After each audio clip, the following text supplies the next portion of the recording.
అంటారు. Right, okay sir. మళ్ళీ వస్తాను మీ దగ్గరికి. పురుషోత్తం రెడ్డి గారు ఉన్నారు. పురుషోత్తం రెడ్డి గారు ఎట్లా చూస్తారు? అన్ని పార్టీల వెర్షన్ విన్నారు మీరు, ఎట్లా చూస్తారు దీన్ని? అందరికీ నమస్కారం అండి.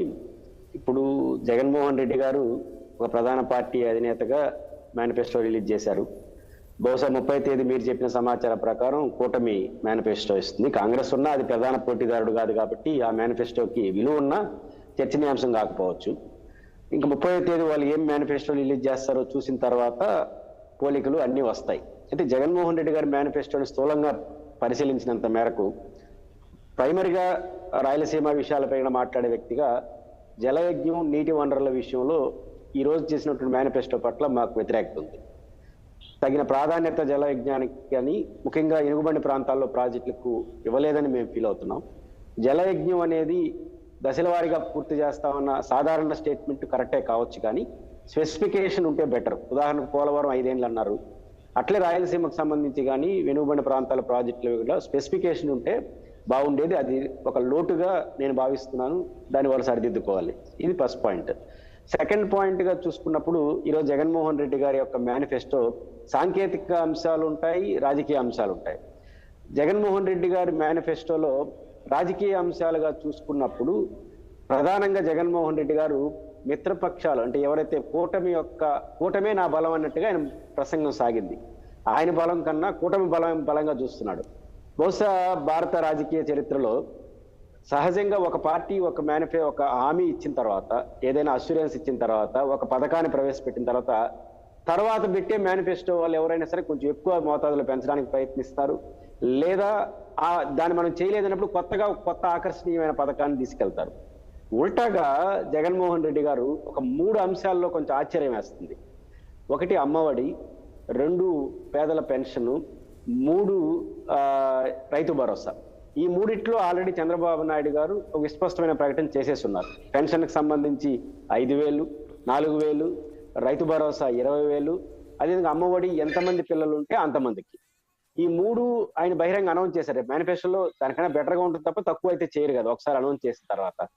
అది తెలిసి కూడా జగన్మోహన్ రెడ్డి గారు దానికన్నా తక్కువ ఇస్తానని చెప్పడం, ఇది సాహసం అందామా లేదా తెలుగు మిత్రపక్షాలు నమ్మరని చెప్పి ఆయన విశ్వాసమా?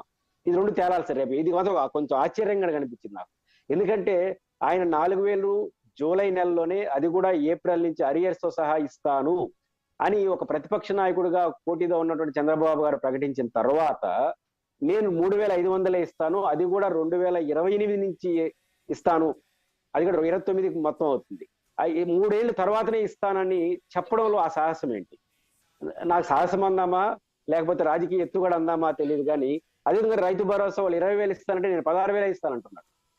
అమ్మఒడి పథకాన్ని వాళ్ళు ప్రతి పిల్లవాడికి ఇస్తానంటే మేము ఒకరికే ఇస్తామని ఇండైరెక్ట్ గా చెప్పాడు. గతంలో 1కే ఇస్తారు, ఇప్పుడు 1కే ఇస్తారు. ఆయన కొనసాగిస్తానంటున్నాడు. కాబట్టి ఇట్లా ఒక కీలకమైన ప్రాజెక్టుల పైన ఆయన నమ్మకం నాకు అనిపిస్తుంది. ఆయన చెప్పాడు కూడా మాటల్లో, ఆయనకు అర్థమై ఆయన చెప్పిన మాటల ప్రకారం నన్ను మాత్రమే జనం నమ్ముతారు, వాళ్ళు ఎక్కువ హామీ ఇచ్చినా జనం నమ్మరన్న విశ్వాసం జగన్మోహన్ రెడ్డిలో కనపడింది. జనం చెప్పాలి, ఏం చెప్తారో చూద్దాం. బట్ ఆయన నాకు ప్రధానం కనపడింది. లేకపోతే ఆ సాహసం కూడా చేయడు. వాళ్ళు 20,000 ఇస్తానంటే నేను 16,000, వాళ్ళు 5,000 ఇస్తారు, 4,000 ఇస్తానంటే నేను 3,000 ఇస్తానని ఏ రాజకీయ నాయకుడు చెప్పడు. రేపు మోసం చేయొచ్చు, చేయకపోవచ్చు, దట్ ఈస్ డిఫరెంట్ ఇష్యూ. కానీ అది ప్రధానంగా ప్రతిపక్షాలని నమ్మరు, ముఖ్యంగా తెలుగుదేశం పార్టీ నాయకత్వంలోని కూటమిని నమ్మరు అన్న అంచనాకి జగన్మోహన్ రెడ్డి గారు వచ్చినట్టుగా నాకైతే అర్థమైంది. 2వ అంశం వాళ్ళు ప్రధానంగా చెప్తున్న చర్చ ఏంటంటే మీ మేనిఫెస్టో మా మేనిఫెస్టో సవాలంటున్నాడు. నాకు అర్థమైనంత మేరకు మీ మేనిఫెస్టో నా మేనిఫెస్టో సవాలంటే అర్థం ఏంటి? వినపడుతుందండి? ఇప్పుడు జగన్మోహన్ రెడ్డి గారు ఒక ఛాలెంజ్ చేస్తున్నాడు. 2019 నుంచి 2024 వరకు ఇది నా మేనిఫెస్టో, 24లో నేను ఈ హామీలు ఇస్తున్నాను, ఈ అమలు చూడండి, దీన్ని చూసి ఓటేయండి అని అడుగుతున్నాడు. జనం నిర్ణయించుకుంటారు. ఇట్లే మిత్రపక్షాల కూటమి కూడా 2014 నుంచి 2019 ఈ 3 కదా కలిసి ఉన్నారు. మేము ఇది మా మేనిఫెస్టో, ఇప్పుడు 24లో ఇది మా మేనిఫెస్టో, 2 చూసి మాకు ఓటేయండి అనే సాహసం ఎందుకు వాళ్ళు చేయలేకపోతున్నారు? బహుశా ఇప్పటికి కూడా బీజేపీ, జనసేన ఈ 3 కూటములు ఇప్పటివరకు ప్రధానమంత్రి గారు వచ్చినా రేపేమైనా మాట్లాడతారని చూడాలి. 2014 నుంచి 19 వరకు మేము బాగా పరిపాలించాము, 19 నుంచి 24 వరకు జగన్మోహన్ రెడ్డి గారు సరిగ్గా పరిపాలించలేదు, కాబట్టి 24లో మాకు అధికారం ఇస్తే మా 3 కూటమి 2014 నుంచి 2019 రిపీట్ చేస్తాము అని చెప్పే సాహసం ఇప్పటివరకు వాళ్ళు చేయాల. ఇదే జగన్మోహన్ రెడ్డి బలం అని నేను అనుకుంటున్నాను. జగన్మోహన్ రెడ్డి గారి యొక్క బలం ఏంటంటే ఆ 5 ఏళ్ల పాటు వాళ్ళు ముగ్గురే కూటమిగా ఉన్నారు. ఆ కూటమి మళ్ళీ అధికారంకి వస్తే పాత రోజులు తిరగతీస్తాము అని చెప్పే ధైర్యం చేయలేకపోతున్నారు అంటే ఆ బలహీనతని ఆయన ఎక్స్పోజ్ చేయలేదు. అందుకే కదా మోడీ గారి 3 ఫోటోలు ఇచ్చి చెప్తున్నారు. కాబట్టి రేపు మిత్రపక్షాలు కలిపి ఉమ్మడి మేనిఫెస్టో అంటారు.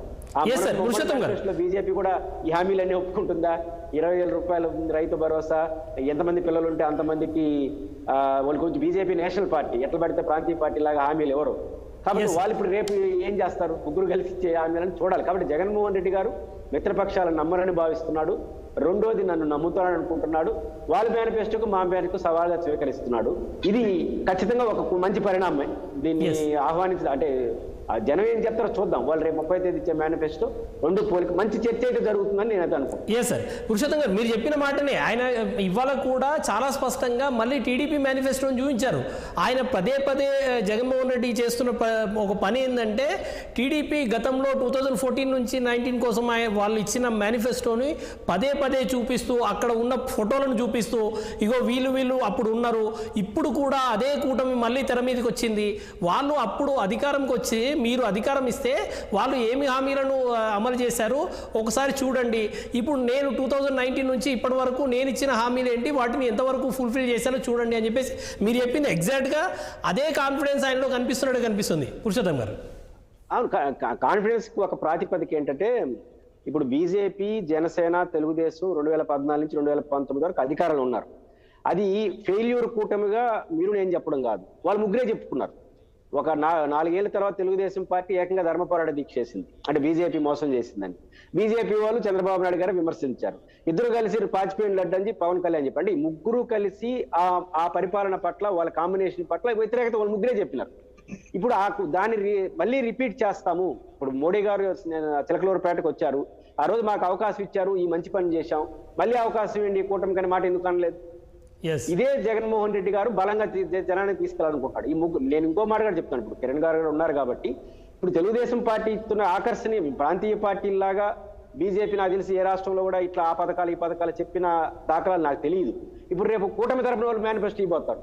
ఇప్పుడు జగన్మోహన్ రెడ్డి గారికి ఒక విషయంలో బలమే అక్కడ వస్తూ ఉందంటే ఇప్పుడు పెన్షన్స్, వాలంటీర్లు.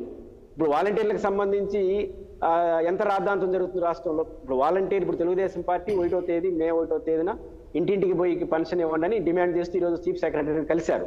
కలిసినప్పుడు ఇంకొక మాట అనుంటే బాగుండేది వాళ్ళు. అదేమంటే వాలంటీర్లు మేము కొనసాగించబోతున్నాం, 5,000 జగన్ 5,000 ఇస్తే మేము 10,000 ఇవ్వబోతున్నాం, పెన్షన్దారులకు 3,000 ఇస్తే నేను 4,000 ఇవ్వబోతున్నాను, కాబట్టి 1వ తేదీ నుంచి ఆ వాలంటీర్లతోనే పెన్షన్ ఇవ్వచ్చని కానీ అడుగుంటే వైసీపీ డిఫెన్స్ లో పడి ఉంటుంది.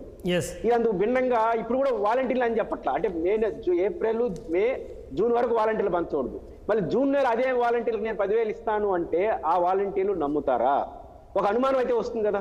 ఈ రోజు వాళ్ళు ఇచ్చిన ఈ పొలిటికల్ స్టాండ్లు, ముఖ్యంగా వాళ్ళు ఈ సంక్షేమ పథకాలపైన చేసిన విమర్శలు ఇవన్నీ చూసినప్పుడు సహజంగా జగన్మోహన్ రెడ్డి దాన్ని బ్లేమ్ చేస్తున్నాడు. ఒక ఎత్తుగడే కదా. ఇప్పుడు జగన్మోహన్ రెడ్డి అయినా ఎవరైనా సరే రాజకీయాలలో హామీలు అమలు అవుతాయా లేదా కాదు, మనం చెప్పే మాట జనం నమ్ముతారా అదే ప్రధానికి రాజకీయ పార్టీకి కావాల్సింది అదే కదా. ఎన్నికల్లో మనం చెప్పిన మాట నమ్ముతారా నమ్మరా, రేపు అమలు అవుతాయా లేదా, దట్ ఈస్ డిఫరెంట్. కాబట్టి ప్రతిపక్షంలో ఉన్న ఈ బలహీనతని జగన్మోహన్ రెడ్డి అడ్రస్ చేస్తున్నాడు. దాన్ని వాళ్ళు ఎట్లా అధిగమిస్తారు, ఈయన ఎట్లా దాన్ని ఎదుర్కొంటాడనే దాన్ని బట్టి ఇది సాహసం. ఖచ్చితంగా 3 హామీలు, ఈ అమ్మఒడి కావచ్చు, రైతు భరోసా కానీ ఇవి కానీ జగన్ అనుకున్నట్టు కానీ ప్రజలు నమ్మితే, వాళ్ళు నమ్మకుండా జగన్ ఇక్కడే అవుతాడు. కానీ జగన్ అనుకున్నట్టు ప్రజలు అనుకోకపోతే బూమ్రాంగ్ అవుతుంది. ఎందుకంటే చంద్రబాబు నాయుడు గారు 20,000 ఇస్తానంటే నువ్వు 16,000 ఇస్తానంటే నన్ను 16,000 నమ్ముతారు, 20,000 చంద్రబాబు గారు ఇవ్వరని నమ్మితేనే జగన్ సక్సెస్ అవుతాడు. అలాగని నమ్మకం కలగకపోతే మాత్రం జగన్ గారు పూలింగ్ చెల్లించుకుంటాడు. ఎందుకంటే ఇది పెద్ద ఇష్యూ కదా. Right sir. అజయ్ గారు మీ వైపే అన్ని ప్రశ్నలు వస్తున్నాయి. ఇవాళ మిమ్మల్ని నమ్మే పరిస్థితి ఉంటుందా? అప్పుడు ఏదైతే 2014 నుంచి 19 వరకు మీరు ఏదైతే ఉన్నారో ఆ టైంలో ఏదైతే జరిగిందో మీరు అప్పుడు మేనిఫెస్టోని మీరు హానర్ చేయలేదు, అప్పుడు పూర్తి స్థాయిలో ఇంప్లిమెంట్